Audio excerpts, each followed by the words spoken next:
اور نمونے شرف بھی بھیجے۔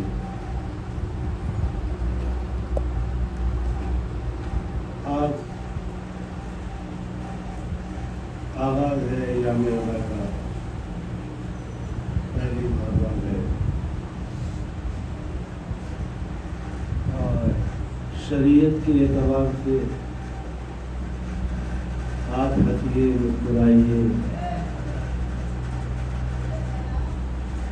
کوئی سا لباس پہنیے، کوئی سا رنگ پہنیے، کوئی ممانعت نہیں ہے، مگر عقیدے کی کائنات میں میرے خیال میں آج سے 10 دن تک مسکرانا ہی حرام ہونا چاہیے۔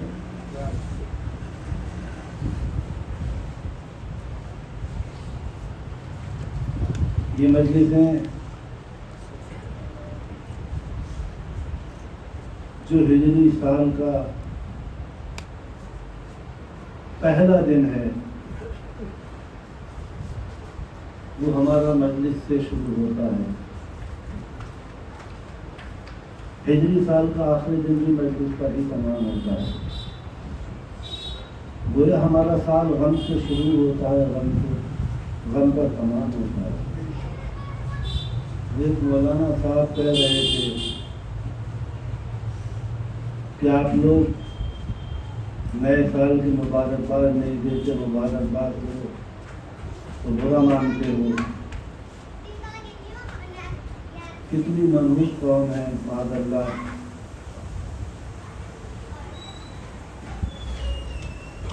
جو رونے سے سال کا آغاز کرتی ہے، سال کو نحس بنا دیتی ہے۔ میں نے اس سے پوچھا تو جب پیدا ہوا تھا تو رو رہا تھا، کیا تیری زندگی منحوس ہو گئی؟ اگر سال کا آغاز روتے ہوئے کرنا سال کو منحوس کر دیتا ہے تو جو روتے ہوئے پیدا ہوا تھا کیا تیری زندگی منحوس ہو گئی؟ ویسے گفتگو تیری یہی بتاتی ہے کہ تیری زندگی بھی منحوس ہے، آخرت بھی منحوس ہے۔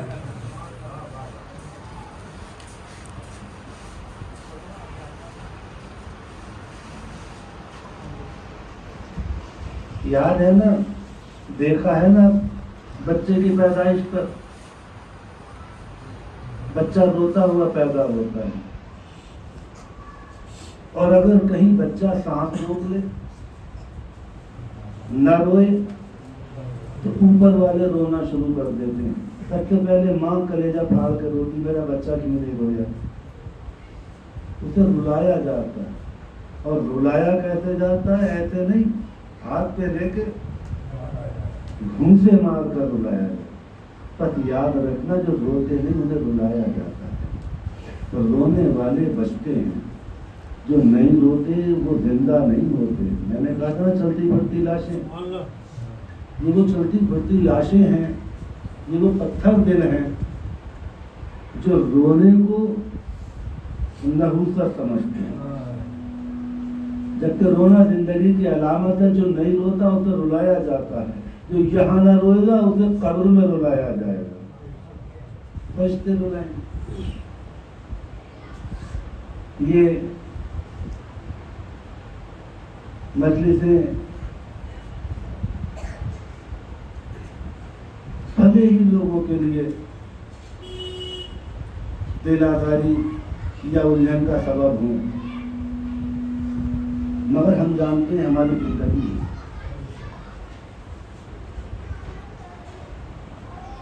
ہم وہ ماہی ہیں، ہم اس مچھلی کی مانند ہیں کہ جو ذکر حسین کے سمندر میں خوش رہتے ہیں۔ اگر اس سے چند لمحوں کے لیے اگر باہر نکال لیا جائے تو ہمارا دم گھٹنے لگتا ہے۔ ہماری غذا ذکر حسین ہے، ہماری روح کی غذا ذکر حسین ہے، ہمارے خون کی حرارت، ہمارے دل کی دھڑکن ذکر حسین ہے۔ کیا عرض کروں مجلس کے بارے میں کہ ہماری اولی درسگاہ ہے، جو کام بڑی بڑی یونیورسٹی جو مدرسے کرتے ہیں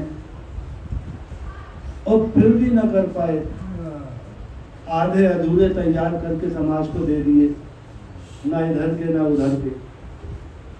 یہ مجلسیں وہ ہیں کہ ہمارے بچے ان مجلسوں کی بدولت اول دن سے جو تہذیب، جو سلیقہ، جو آداب نشست و برخاست، ایک عمر تک ہم نے لوگوں کو آتے نہیں دیکھا، وہ ہمارے بچے اس فرش مجلس پر بیٹھ کر سیکھنا شروع کر دیتے ہیں. یہ مجلسیں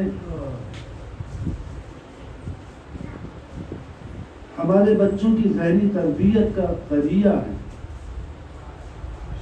کہتے ہیں نا کہ مدرسہ ہے میں ہوتا ہے، ذکر ہوتا ہے، مجلس ہوتا ہے.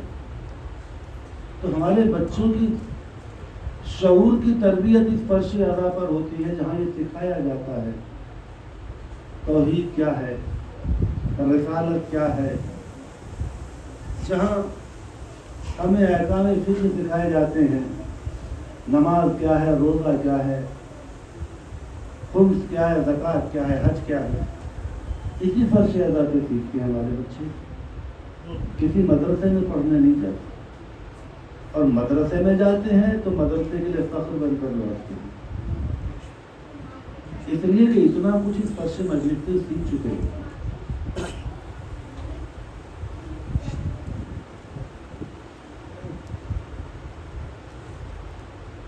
یہ جو شعوری تربیت ہے بچوں کی، یہ الگ بات ہے کہ منبر ہمارا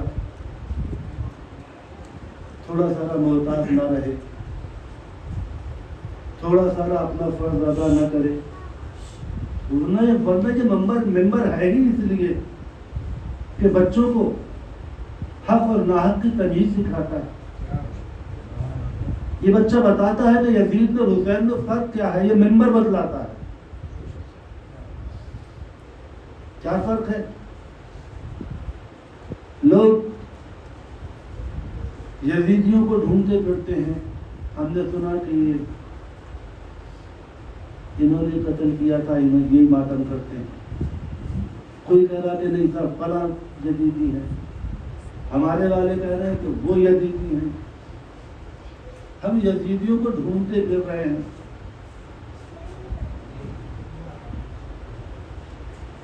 حالانکہ بہت سچی بات بتلاؤں، یہ حنفی، شافعی، حنبلی، مالکی یا جعفری، یہ فقہی طور پر اختلافات ہیں اور یہ ہمیشہ رہیں گے اور رہنے بھی چاہیے. اختلاف رحمت ہے، جب تک کہ ایک دوسرے کو گالی گلوچ یا گریبان پکڑنے کی نوبت نہ آئے تب تک اختلاف رحمت رہتا ہے. اگر تہذیب اور سلیقے کے ساتھ اختلاف ہو تو سماج کے لیے بھی رحمت ہے، اسلام کے لیے بھی رحمت ہے. شرط یہ ہے کہ اختلاف کے سلیقے انسان کو آتے ہیں. تو اختلافات تو رہیں گے اور رہیں. اب ان میں آپ یزیدیت ڈھونڈنے نکل پڑے کہ حنفیوں میں ہے، کہ مالکیوں میں ہے، کہ حنبلیوں میں ہے، یا شیعوں میں ہے، یا سنیوں میں ہے. ڈھونڈتے رہیے ساری زندگی. میں دعوے سے ایک بات کہتا ہوں کہ یہ محرم کا چاند جب نظر آتا ہے، یہ جب فرش اعلیٰ بچھ جاتا ہے تو دو ہی فقہ رہ جاتے ہیں، ایک حسینی فقہ ہے، یزیدی فقہ.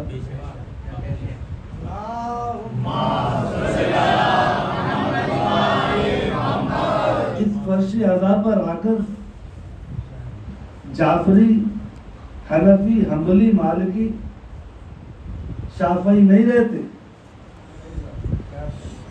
دو ہی پوری کائنات سے دو فرقوں میں بٹی نظر آتی ہے، یا تو شیعہ لگتا ہے یا سنی لگتا ہے، مگر مجلس کے باہر. لگتا ہے نہیں. اس فرش ارضا کی دیر یہ ہے کہ یا تو حسینی ہوگا یا یزیدی ہوگا. شیعہ اور سنی ختم ہو جاتا ہے, مسلکوں کا اختلاف ختم ہو جاتا ہے. اب ہر آدمی یہ سوچ کر خوش ہے کہ حسینی ہم ہیں, یزیدی وہ ہے.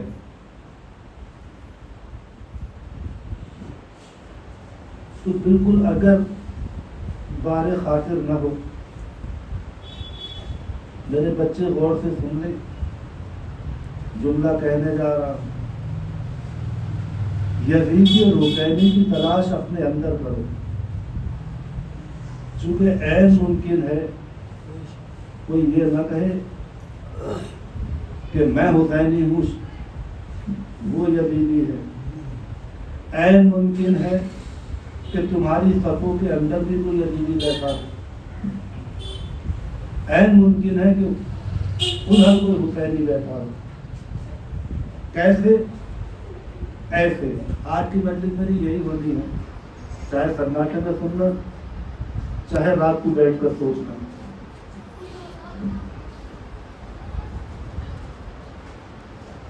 حسینی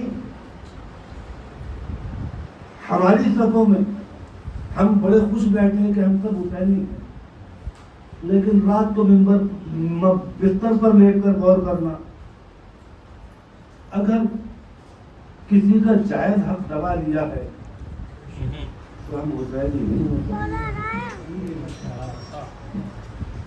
یزیدیت کس چیز کا نام ہے؟ یزیدیت طاقت کے استعمال ناجا بیجا کا نام ہے. طاقت کے غرور کا نام ہے کہ جہاں انسان سے اس کی بنیادی ضرورت چھین کر اسے مجبور کرنے کی ہم کوشش کریں کہ وہ ہمارے جبر کے آگے جھک جائے. یزید کی پوری کوشش یہی تھی کہ کسی صورت حسین بیعت کر لے. اس کے لیے گھر چھوڑ گیا, وطن چھوڑ گیا, اس غربت کے عالم میں دریا سے کنارے لگے ہوئے خیمے اٹھوا کر دور پہنچا دیے گئے, پانی بند کر دیا گیا. شدت کی گرمی میں, پیاس میں, شاید اگر اپنی پیاس بھی برداشت کر لے تو انسان اپنے بچوں کی پیاس نہیں برداشت کر پاتا, شاید گھبرا کر حسین بیعت کر لے. مگر یزید کا جبر بڑھتا گیا, حسین کا اعتماد بھرا انکار بڑھتا گیا. حسین کو تو یقین تھا کہ کوئی سا جبر ہاں نہیں کہلوا سکتا مجھ سے, تو حسین کے لہجے کا اعتماد بڑھتا گیا. یزید کے بوکھلائے ہوئے جبر کی حالت یہ تھی کہ ابھی راستے بند کر رہا ہے, کوفے کے 30 کلومیٹر دور تک پابندی لگا دی گئی, کوئی ادھر سے نہ گزرے, کوئی حسین کی مدد کو نہ جائے دوسرے علاقوں سے. تو اس کی بوکھلاہٹ بڑھ رہی تھی. ٹھیک, بس اب اپنی زندگی پر غور کرنا, کہیں کسی پڑوسی کو مجبور کر کے اس کا گھر تو نہیں لکھا لیا ہے, کسی کا کھیت تو نہیں لکھا لیا ہے, کسی کے راستے تو بند نہیں کیے ہیں, کسی کا پانی کھانا اب تو محاورہ ہے, علامت ہے. یزید کی اتنی اوقات کی کھانا پانی بند کر دیا. آپ کچھ اور مسائل تو کسی کے بند کر کے دباؤ میں نہیں لینا چاہ رہے.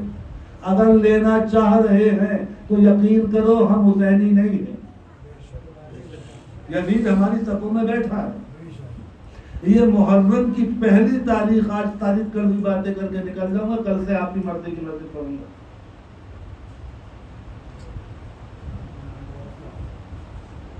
اپنے اپنے غریبانوں میں جھانکنا شروع کیجیے آج سے, اور یہ 10 دن محرم کے ہو سکتا ہے.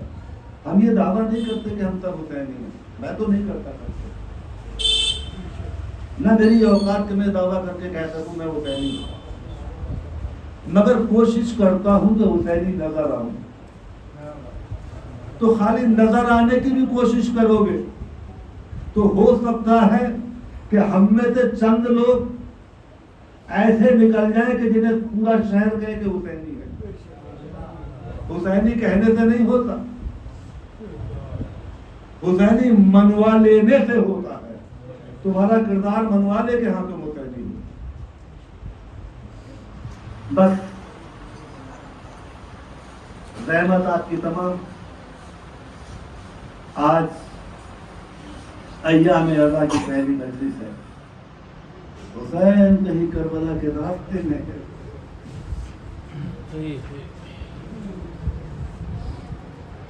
ایک مقام ہے مقام غادریہ. یہاں پر حسین نے دیکھا کہ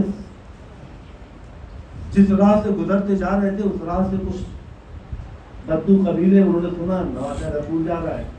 کیوں جا رہا ہے؟ کوفے جا رہا ہے. اچھا, تو اس کا مطلب کہ یزید سے لڑائی ہوگی.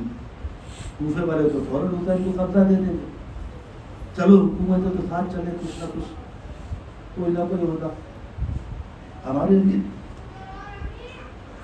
حسین دلوں کا حال جانتے ہیں.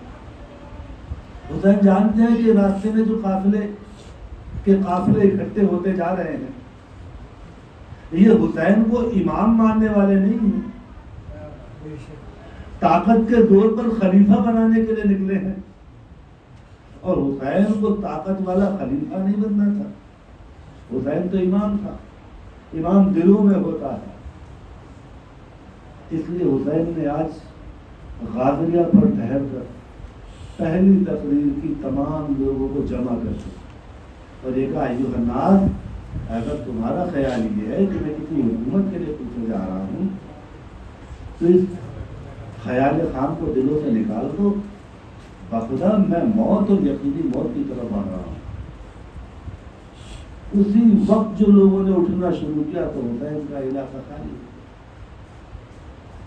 اب کوئی پوچھے, سردار لشکر اپنی فوج کا دل بڑھانے کے لیے جھوٹ بولتا رہتا, لگاتار ریڈیو پر, اخبارات میں, ٹی وی پر جھوٹی خبریں سنائی اور پڑھوائی جاتی ہیں کہ ہم نے اتنا قبضہ کر, تاکہ فوجیوں کا دل بڑھا رہے. کوئی اپنے فوجیوں کا دل توڑ کر انہیں اپنے پاس سے اٹھانے والا تاریخ میں کوئی ملا ہو تو بتا دو. مگر یہ حسین ہے, اس لیے کہ حسین کو نفری نہیں چاہیے, تمہاری تعداد نہیں چاہیے. حسین کو تو وہ چند چاہیے جو حسینی ہوں, جو حسین کے کردار کو سمجھ سکے, حسین کے کردار میں ڈھل سکے. تو جو ادھر ادھر کے آ گئے تھے انہیں حسین نے اٹھا دیا. آج وہ دن ہے کہ اپنے قاصد قیس بن مصر سرداری کی شہادت کی خبر ملی. آج وہ دن ہے کہ حضرت مسلم کی شہادت کی خبر ملی حسین کو. اور حسین سفر میں تھے. بس ایک فقرہ اور بات ختم کر دوں. حسین نے جب شہادت حضرت مسلم کی خبر سنی تو حسین کی آنکھیں چھلکنے لگی. عباس سے کہا, مسلم بن عقیل کے بھائیوں کو لاؤ. بلایا, سمجھایا, اس کے بعد کہا کہ دیکھو مسلم شہید ہو چکے ہیں, بہتر یہ کہ یہیں سے لوٹ چلو, یہاں سے تم لوٹ جاؤ. کہیں ایسا نہ ہو کہ مسلم کے بھائی یہ کہیں کہ ہمارے بھائی کو مروا دیا.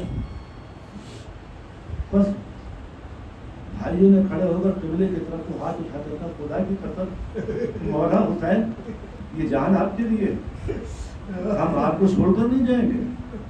اور مسلم بن عقیل کی شہادت کے بعد تو ہم پر واجب ہو گیا کہ یا تو ہم بدلا لیں یا خود جان دیں. حسین نے دعائیں خیر کی, اللہ کہا کہ حسین مسلم کی بیوہ کو بلاؤ. عباس کی بہن رقیہ مسلم کی بیوہ لائی گئی.